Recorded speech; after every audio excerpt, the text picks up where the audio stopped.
자, 그럼 일본의 경제 보복에 대한 국민들의 생각은 어떤지 먼저 일본 제품 불매 운동에 대한 여론조사입니다.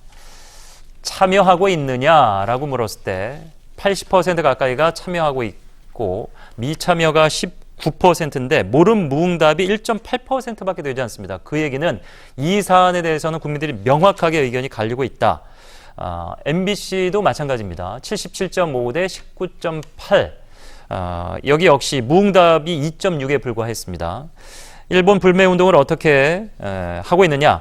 적극 동참, 가능한 동참 합쳐서 75.4, 공감하나 동참하지 않는다가 17.1, 반대가 7.3. SBS는 좀 질문을 세분화해서 이렇게 조사를 했습니다. 자, 과연 현재 시점만 봤을 때는 명확하게 한 20% 가까이는 반대하거나 여기 참여하지 않고 있습니다. 그만큼 이제 국민들의 80%는 참여하고 있는데 문제는 우리가 이렇게 적극적인 노력을 하고 있을 때 일본이 여기에 대해서 뭐 심적으로라든지 아니면 경제적으로 실질적으로 손실이 가는 부분이 있을 것이냐. 네, 이 부분인데. 그러니까 우리 경제적으로 보면요, 심리적 효과라는 게 있는데요. 그 손실 회피라고 하는 전략이 있습니다. 예. 그게 뭐냐면요, 내가 이익을 얻었을 때 그 심리적으로 얻었던 기쁨보다 손실이 생겼을 때 슬픔이 한 2배는 더 높다는 거예요. 보통 이제 홈쇼핑의 멘트에 그 전략을 많이 쓴다고 하더라고요. 지금 안 사시면 손해다. 네. 안 사는 게 이익인데 원래는 돈을 안 쓰는 게. 그러니까 지금 일본이 경제 구조가 좀 바뀌었다고 예. 하는 점을 우리가 주목해 봐야 하는데요. 예를 들어서 반도체 분야나 뭐 그 소재를 가지고 얘기하면은 좀 디테일한 얘기로 들어가면 좀 얘기가 달라질 수 있겠지만 예. 큰 틀 안에서 보면 원래 일본이 잃어버린 20년을 보내지 않았습니까? 그리고 아베 총리가 집권 후에 아베노믹스라고 경제 분야의 어떤 나름의 패러다임을 바꾸는 전략을 취했어요. 근데 그 전략의 가장 핵심적인 부분 중에 하나가 뭐냐면 엔화 가치를 떨어뜨려서 수출을 많이 하는 거예요. 네.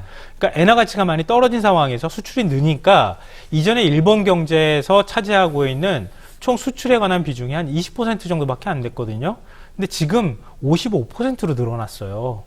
그러니까 수출을 많이 해야 되는 처지가 돼버린 거예요, 일본 경제에서. 역설이네요. 그 지지 동력이 아베 지지 동력이 거기 있는데 네. 그 구조가 조금 위태로울 수도 있다라는 말씀을 하시는 거죠. 그렇죠. 그러니까 55%까지 수출 비중이 늘어나고 예. 있는데 물론 우리한테 수출하는 게 상대적으로 그렇게 많지 않다 할지라도 수출 비중이 높은 상황에서 어느 정도 손실이 발생했을 때 일본 기업들이 느끼는 손실감이라는 게 훨씬 더 클 수 있다. 이런 측면이 하나가 있고요. 예. 또 하나는 이렇게 수출 비중이 늘고 내수가 좀 줄어든 상황에서 일본도 출산율도 떨어지고요. 초고령화 사회로 이미 들어갔기 때문에 생산 가능 인구도 줄어들고 결국 돈 쓸 사람이 적기 때문에 내수가 활성화되지 않고 있는 상황이에요. 네. 일본 경제도 지금 좋은 건 아니거든요. 예.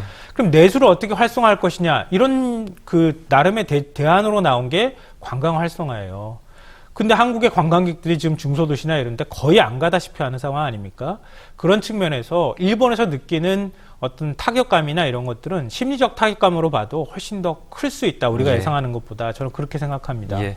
아베가 뭐 민간 차원의 교류는 이루어져야 된다 이런 얘기를 했다고 하는데 민간 차원에서의 이런 심리적 압박감이 정부 지지율로 좀 반영이 돼서 압박을 느꼈으면 좋겠다 이런 생각도 해봅니다. 일본의 백색 국가 한국 배제 발표 이후 한일 군사정보보호협정 지소미아 뭐 국민들이 이것까지 뭐 알아야 되는지 모르겠습니다만은 여하튼 많은 관심을 받게 됐죠. 8일밖에 남지 않았습니다. 그러니까 우리가 연장하지 않겠다라는 의견을 피력하지 않으면 그냥 연장이 되는 겁니다. 근데 여기에 대해서는 파기해야 된다와 재연장이 오차 범위를 간신히 넘어서 거의 비슷하다. 이렇게 보여주고 이번 KBS 결과는 MBC는 좀 차이가 나네요. 파기해야 된다가 46.6으로 5%포인트 정도 높습니다.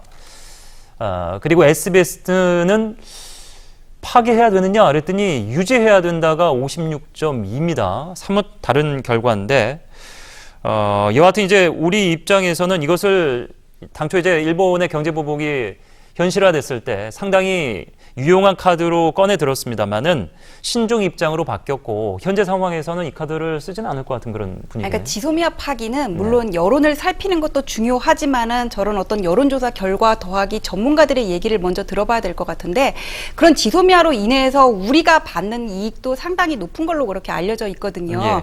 그리고 이 지소미아 연장 시한이 24일까지예요. 그때까지 우리나라가 파기를 얘기하지 않으면 이건 자동 연장돼서 그렇습니다. 어제 경축사 발언에서 이제 문 대통령이 여기에 대해서 일본과의 관계에 대해서 어떻게 언급하실까가 관심을 모았는데 일본이 대화에 응한다면 기꺼이 손을 잡겠다 유화적으로 이렇게 나오셨어요. 그래서 저는 파기까지는 어려울 것 같다. 그렇게 보이는 게 뭐냐면 평화 경제를 말씀하셨는데 이 평화 경제라는 것도 동북 간의 어떤 역학구도와 변론으로 생각할 수가 없는 문제거든요. 일본하고 파기하고 또 당연히 지금 미국이 달가워하지 않는 입장에서 지소미아 파기까지 하면서 평화 경제를 실현하겠다 이렇게 갈 수는 없는 예. 부분이에요. 다만 파기까지는 안 가지만 지소미아 유지는 형식적으로 하되 실질적인 정보 교류는 당분간은 없을 것으로 본다는 게 전문가들의 견해입니다. 예.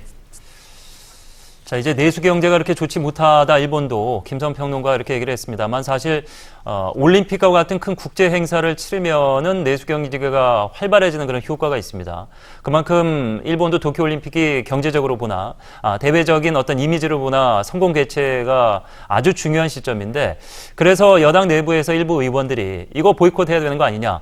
물론 핑계는 여러 가지를 댔습니다. 방사능의 영향이 있을 수 있다. 근데 이 부분은 이제 해외 환경단체들도 언급하고 있는 부분인데 불참과 관련돼서는 참여해야 된다가 압도적입니다. 59.5 KBS 결과 그리고 SBS 결과 하나 더 보면요. 보이콧 반대 그 얘기는 이제 참여해야 된다 이렇게 생각하는 층이 61.3이다. 이 얘기는 이제 뭐 대통령 경축사에서 확인이 됐죠. 도쿄올림픽을 계기로 우호 협력 공동 번영을 이루어 나가자. 유일하게 이제 일본을 향해서 톤다운된 부분이라고 가장 느껴지는 부분이 이 대목이었던 것 같아요. 그러니까 이건 예. 논리적으로 어떤 논법을 만드느냐에 따라서 굉장히 얘기가 달라지는데요. 예를 들면 일본이 경제 도발을 했기 때문에 우리가 보복 조치로 도쿄올림픽을 참가하지 못하겠다. 그러면 설득력이 떨어져요. 예. 근데 후쿠시마 그 원전에서 방사능 오염수가 지금 100만 톤이 보관되어 있는데 그걸 만약에 바다로 쏟아버리면 당연히 우리한테 피해가 제일 1차적으로 오게 된다. 예. 그 방사능 문제를 건드리면 얘기가 달라진다는 거죠. 네. 그리고 정치적 부분에 있어서도 굉장히 중요한 의미를 갖는데요. 아베 1차 내각이 2006년에 있었고 그 다음에 1년 만에 다시 내려오지 않습니까? 그리고 민주당으로 정권이 교체돼요. 자민당이 전후 처음으로 정권이 바뀌는 현상이 나타난 거예요. 예. 그러니까 그러고 난 다음에 왜 민주당이 정권을 내줄 수밖에 없었냐면은 2011년 동일본 대지진 때문이었습니다. 그 이후에 대처를 제대로 못했기 때문이었거든요. 예. 그래서 아베 총리가 다시 자민당이 집권할 때 가장 1순위로 내세웠던 게 그 대지진 그리고 일본 원전 후쿠시마 원전 사태 이후에 그 국민들의 자긍심을 다시 세우겠다. 그 차원에서 도쿄올림픽을 유치한 거예요. 안전하다 이것을 대내외 첨예하고 네. 싶은 거죠. 그리고 도쿄올림픽을 통해서 다시 새로운 일본을 만들겠습니다. 이렇게 홍보를 했다는 겁니다. 예. 그러니까 우리 입장에서 우리한테 직접적인 우리 국민들한테 건강이나 환경적인 측면에서 위해가 된다는 점을 가지고 우리가 압박을 하는 것은 당연한 것이라고 생각하고요. 그 다음에 도쿄올림픽과 그거를 연결해서 우리가 얘기를 하게 되면 아베 정부한테 굉장히 우리가 여러 가지 측면에서 압박을 줄 수 있는 굉장히 유용한 카드가 될 수 있다는 겁니다.